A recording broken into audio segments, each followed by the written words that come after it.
দোলা, এদিকে আসো তো। তুমি আমার কাছে অনেকদিন আগে একটা থ্রি পিস চাইছিলা, আমার কাছে টাকা আসলো না, তাই দিতে পারি নাই। এই 500 টাকা দিয়ে একটা থ্রি পিস নিয়ে নেবা।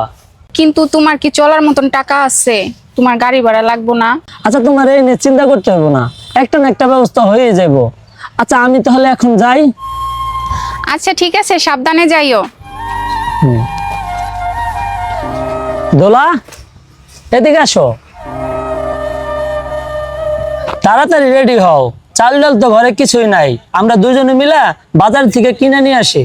কিন্তু টাকা পাইলা কই? স্যারের কইছি গাড়ি ভাড়া নাই, স্যারের সাথে সাথে আমার 3000 টাকা দিছে, আমরা ওই টাকা দিয়ে বাজার ঘাট করে নিয়ে আসবো। চলো তাড়াতাড়ি রেডি হও।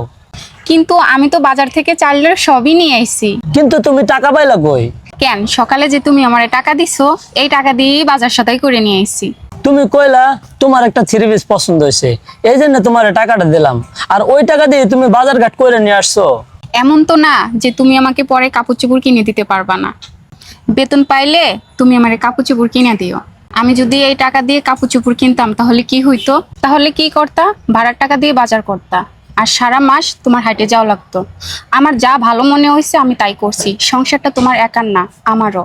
এমন তো না যে তুমি আমারে কাপড় চোপড় কেনার টাকা দাও নেই, তুমি তোমার কাপড় চোপড় কেনার টাকা দিচ্ছ। আমি কাপড় কিনি নেই, এটা তো তোমার কোনো দোষ না। এখন যদি আমি কাপড় কিনে নিতাম তাহলে ঘরের বাজারে কি হতো? তোমার এই গাড়ি ভাড়ার টাকা দিয়ে বাজার করা লাগতো, হাইটে হাইটে যাওয়া লাগতো, তখন কি হতো? সত্যি তুমি আমার ঘরের লক্ষ্মী, আর তোমার মতো বউ পেয়া আমার জীবন অনেকটাই ধন্য।